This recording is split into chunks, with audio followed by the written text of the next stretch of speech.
So yun, good morning mga kapadyak. So gagawin natin ngayon mga padyak ay i-repack natin tong wheel seat na Aerowick, tapos yung hubs niya Aerowick din. So gagawin natin mga padyak, i-repack natin yan. So nangyari dito mga padyak ay 1 taon at kalahati na siyang stock. Kaya medyo maganit na yung bearing niya, tsaka lumalugutok na rin. So yun mga padyak, bago tayo magsimula, kung bago ka pa lang sa aking channel, huwag mo kalimutan mag-subscribe at i-click na rin ang notification bell button para updated ka sa mga bagong video na i-upload natin. So yun lang mga padyak, simulan na natin to.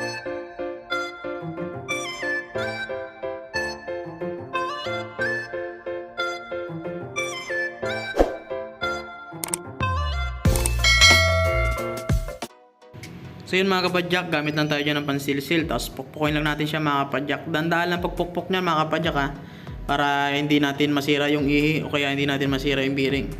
So ang diskarte sa pagpukpok niyan mga kapadyak ay dapat sa mismong pinakang gilid ng bearing nyo siya papatamaan. Huwag nyo siya papatamaan sa gitna, kasi kapag pinatamaan nyo sa gitna yan mga kapadyak, ang mangyayari niyan masisira bearing niyan, tsaka masisira yung ihi natin mga kapadyak. So yun mga kapadyak, ang dumi na ng hubs natin kita nyo, pati yung bearing ang dumi na rin. So gagawin natin dyan mga kapadyak, i-repack natin yan. So panoorin nyo mga kapadyak kung paano natin i-repack yan at kung ano yung gagamitin natin.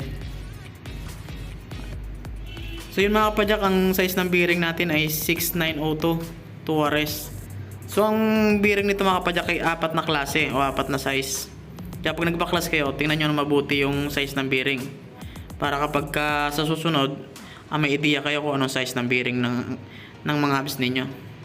So yun mga kapadyak, tanggalin na natin yung mga fouls nya bago natin tanggalin yung pinakang bearing nya sa pre-hub.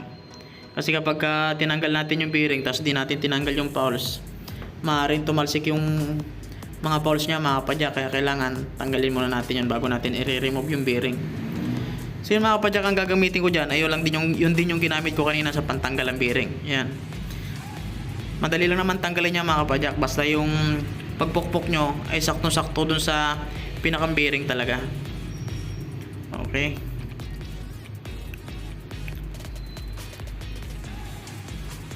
So yun mga kapadyak, tanggalin lang natin siya.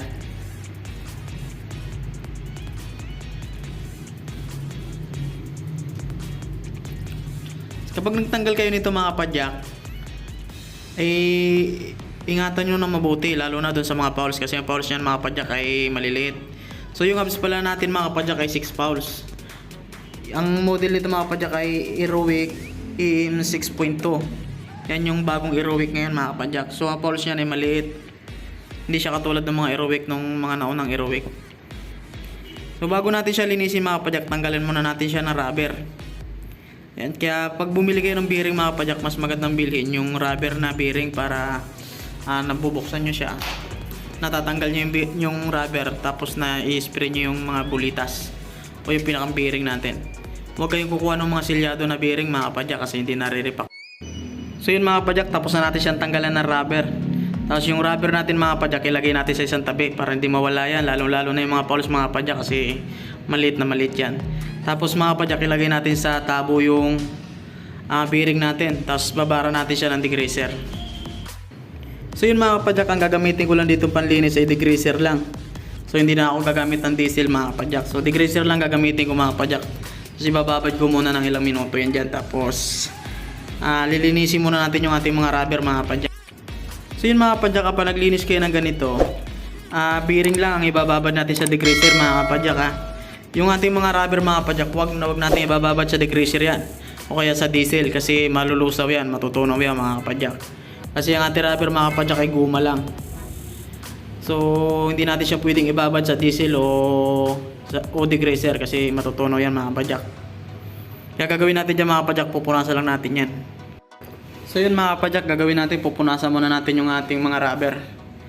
So linisin muna natin siya ng gusto bago natin linisin yung bearing. So yung mga kapadyak, lilinisin muna natin to.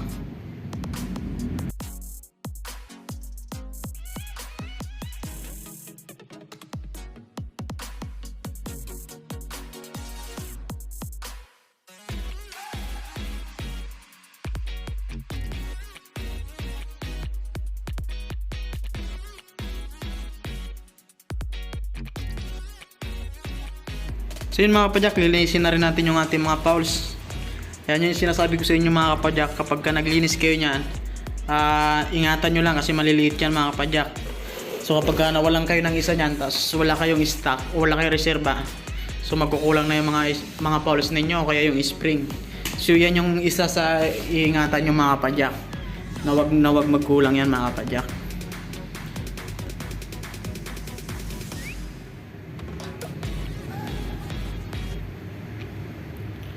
So yun mga padyak, tapos na natin siya linisin yan. Ito na yung tsura nun. Ito yung fouls, ito yung rubber, din ito naman yung axle, tsaka yung pinakang cover nung hubs natin. So yun mga padyak, tapos na natin linisin yung mga rubber, tsaka yung pinakang axle, tsaka yung mga fouls. So gagawin natin ngayon mga padyak, linisin na natin yung ating bearing, tsaka yung pinakang pre-hub body. So gagamit lang tayo ng sipilyo dyan mga kapadyak. Kuskusin lang natin yan hanggang sa mawala yung mga dumi niya mga kapadyak. So ganun din yung gagawin natin sa pinakang bearing niya mga kapadyak, kasi nakababada sa degreaser yan. So, lulutang na dyan yung mga kapadyak yung mga dumi. So mawawala na siya kasi binabada natin siya sa degreaser. So yun mga kapadyak, linisin muna natin to.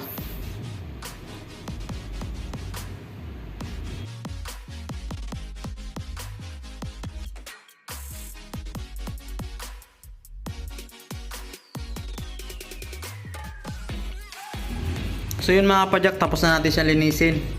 So gagamit na tayo dyan ng pressure water mga kapadyak para isprayhan yung bearing natin mga kapadyak, para matanggal yung degreaser na ipinambabad natin sa kanya. So gagamit na tayo dyan ng pressure water para mawala talaga yung mga dumi-dumi mga kapadyak. I-spray na natin yan. Kasi yung degreaser mga kapadyak ay isa rin yun sa paraan para lumambot yung dumi ng mga bearing natin mga kapadyak. Kaya kapag in-spray natin siya ng pressure water, so malambot na siya. So madadala na siya ng pressure water. So kahit kapiranggot na dumi mga kapadyak, walang matitira dun sa mga bearing natin mga kapadyak. So yun lang mga kapadyak, kapag bago pa kayo dito sa aking YouTube channel at hindi pa kayo nakapag-subscribe, so huwag nyo kalimutan mag-subscribe. At kung nagustuhan nyo naman yung aking video, huwag nyo kalimutan mag-like and share. So yun lang mga kapadyak. So diretso na tayo dito sa ating ginagawa.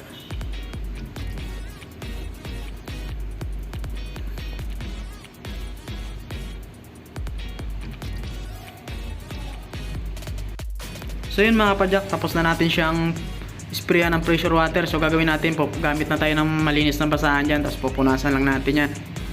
So kailangan mga kapadyak po yung tuyo siya, para wala nakahalong tubig. Pati yung mga bearing natin mga kapadyak, pupunasan natin yan bago natin siya lagyan ng langis.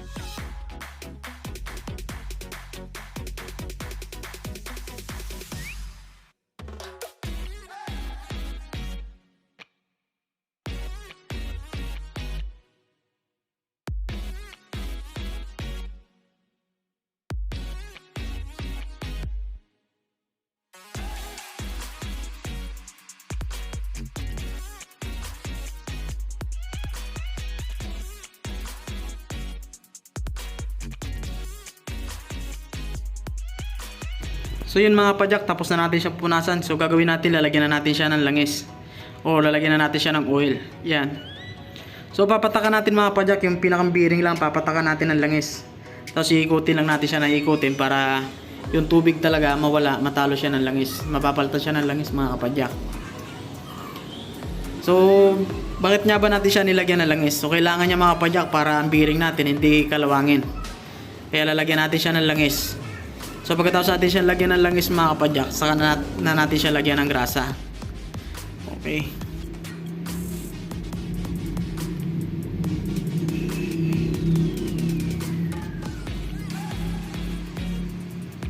So yun mga kapadyak, gawin natin, lagyan na natin siya ng grasa mga kapadyak. Kasi malinis na siya. Yan, kitang-kita nyo na itsura ng bearing mga kapadyak. Kanina ang itim-itim yan. Tingnan nyo ngayon mga kapadyak.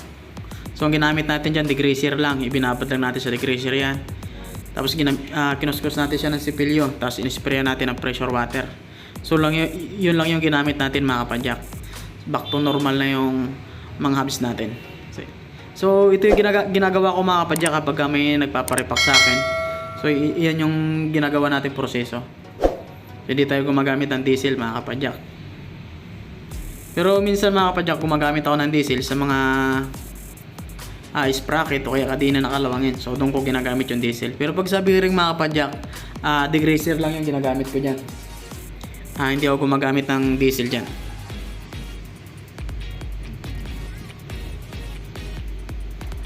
So yun mga kapadyak, sa pagbalik ng rubber mga kapadyak, dapat tanda natin kasi yung bearing natin mga kapadyak ay 4 na size. So 4 na klase siya.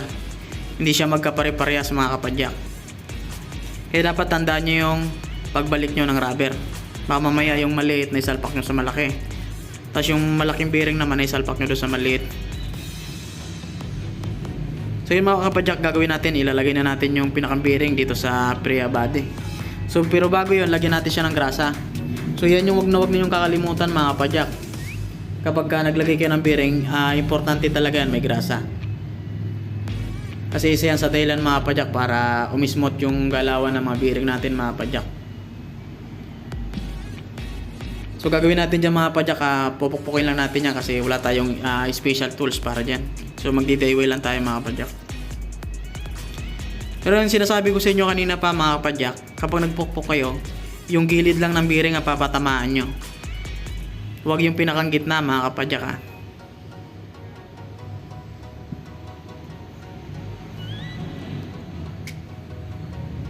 Ilagay na rin natin yung pinakang spacer sa prehab mga kapadyak. Kapag naglagay kayo ng ganyan, huwag nyo kakalimutan yan mga kapadyak importante na nasa loob yan. Kasi kapag wala yan mga kapadyak, palog-alog yung axle natin yan. Kaya kailangan nandyan yan. At kailangan din dyan mga kapadyak, pantay yung spacer natin dun sa dalawang bearing mga kapadyak. Kasi kapag hindi pantayan, tayo mahirapan yan pagpasok mamaya. Kaya kailangan pantayan mga kapadyak. So ilalagay na rin natin yung bearing nya mga kapadyak dun sa pinakang mismong hubs. Sa pinaka hubs nya, ilalagay na rin natin yung bearing.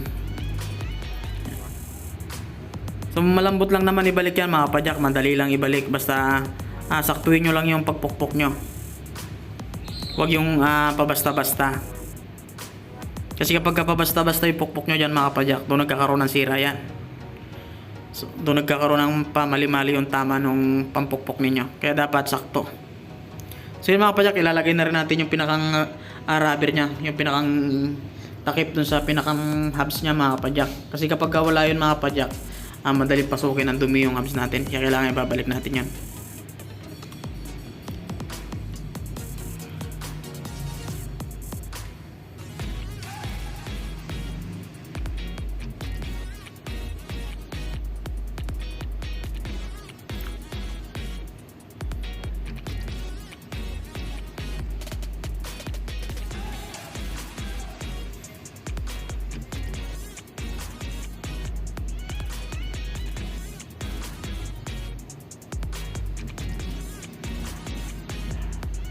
So yun, okay na siya mga kapadyak. Lagyan natin siya ng grasa bago natin ilagay yung prehab.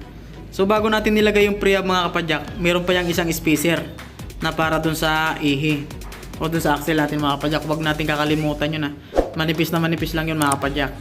Kaya dapat bago natin ilagay yung prehab, nandun na yun. Kasi kapag wala yun mga kapadyak, nagkakaroon ng ganit yung prehab natin kapag nagbaback pedal tayo. So kailangan nandun dapat yun mga kapadyak. So yung mga kapadyak, ang pagbalik lang naman ng pawls ay madali lang. Tandaan nyo lang siya kung paano nyo siya kinalas, kung ano yung itsura ng pawls nya, tsaka yung spring. So madali lang naman ibalik yan mga kapadyak. Tsaka make sure nyo rin mga kapadyak na naglalaro yung pawls bago nyo siya ilagay. Kasi baka mamaya nakastock yung pawls, isinalpak nyo na, hindi nyo na check. So magkakaroon ng ganit yan mga kapadyak. Tsaka huwag nyo rin kakalimutan yung pinakang lock ng pawls mga kapadyak, kailangan nandun yan.